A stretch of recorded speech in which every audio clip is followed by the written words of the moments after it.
வந்து தற்காப்புக்காக வச்சிருக்கோம்.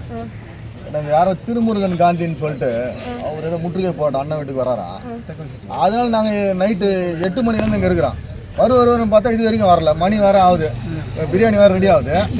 மணி 7:30 இது வரைக்கும் வரல. சரி யாருன்னு பார்த்துட்டு போகலாம். எங்கள் ஊரில் வந்து அவர் வந்து முற்றுகை போராட்டன்றது யாருன்னு தெரியல. அவர் அதை பார்த்துருவான்னு சொல்லிட்டு எல்லாரும் சொல்கிறாங்க பெரியாரை பற்றி சொன்னது சரிதான்றாங்க. இவர் மட்டும் தப்புன்ட்டு இவருக்கு என்ன இருக்குதுங்க? திராவிட கைக்கூலிக்கு என்ன வேலை இருக்குது? அதனால தான் நாங்கள் வந்து எங்கள் தோழர்கள் எல்லாமே இங்கே நிற்கிறோம். ஒரு 100 பேருக்கு மேல நின்னுட்டு இருக்கீங்க. நைட்ல இருந்து நிக்கிறீங்க. 100 பேர் அந்த பக்கம் ஒரு 50 பேர் கடல் கரைக்கா போயிருக்காங்க. எல்லாம் அந்த சாலைகள்ல அங்கங்க நிக்கிறாங்க. ஆமா நின்னுட்டு இருக்கீங்க. ஆமா ஆமா. எந்த வழியில வந்தாலும் ஆமா. அது காவல்துறை வந்து அங்கேயே மறிச்சாங்கன்னா நல்லது. அதை இங்க விட்டுட்டு வேடிக்கை பார்த்தா அப்புறம் நாங்க அதுக்கு தான் தற்காப்புக்கு ஒருவேளை அவங்க வந்தாங்க நாங்க செய்ய மாட்டோம். நீங்க எதுவும் தவறா எடுத்துறாதீங்க. நாங்க எதுவும் செய்ய மாட்டோம். இங்க தற்காப்புக்காக தான் வச்சிருக்கோம். ஏன்னா நாங்க வந்து அரசையும் காவல்துறையும் மதிக்கிறோம். அங்கிருந்து இங்க வந்துட்டா அப்ப நாங்க சும்மா இருக்க முடியாதுல்ல. அவங்க அங்கே நின்றுட்டா சரி, காவல்துறை அவங்க செய்வாங்க கரெக்டாக. காவல்துறை ஏன்னா அவங்க மறித்து அவங்கள அப்படியே வேலை ஏற்றி கூட்டு போயிடுவாங்க. இங்கே வந்தால் தப்பாயிடும். அது அதுக்கு தான் வேற ஒன்றும் இல்லை. இப்போ 30 அமைப்புகள் கிட்ட போராட்டத்தில் ஈடுபடுறதா சொல்லியிருக்காங்க. ஒருவேளை இங்கே வந்தாங்கன்னா என்ன செய்யும்? நீங்கள் என்ன நினைக்கிறீங்க? 30 அமைப்புலேருந்து எவ்வளோ 3000 பேர் வருவாங்கன்னா இல்லை 3 பேர் வருவாங்கன்னு நினைக்கிறேன். எனக்கு வந்து 3 பேர் தான் வருவாங்கன்னு நினைக்கிறேன். ஏன்னா ஆள் இல்லை அங்கே யாருக்கு. சும்மா கூவிட்டு போக வேண்டியதான். ஏதோ பிஸ்கட் கிடைக்குதுன்ட்டு கூவிட்டு போனால் நாம் என்ன பண்ணணும்? என்ன சொல்கிறேன்? பிஸ்கட் கிடைக்குதுன்ட்டு அதுதான் சொல்றேன். அதனால வந்து அவங்க அதெல்லாம் ஆளு கிடையாது அவங்க. ஏன்னா இங்க நாங்க எவ்வளவு அமைப்பு இருக்கிறோம், எத்தனை பேர் இருக்கோம், எங்களுக்கு ஆதரவு எவ்வளவு பேர் இருக்காங்க. அதெல்லாம் நீங்க பாக்கணும். தமிழை வந்து நீங்க வீழ்ச்சிக்கிட்டான், யாரும் தூங்கல.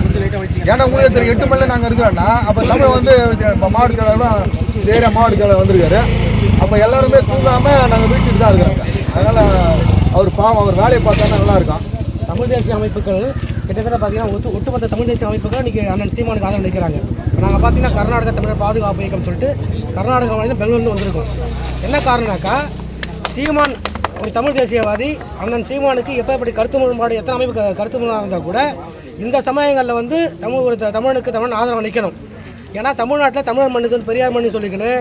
இந்த திராவிட கருஞ்சட்டை என்ன பண்ணுறாங்க, கருஞ்சட்டை இருந்து கொண்டு திராவிட அமைப்பு சேர்ந்தவங்கலாம் இது தமிழ் மண்ணில் தமிழ்நாட்டில் இருந்து கொண்டு தமிழர் இருக்கிறாங்க.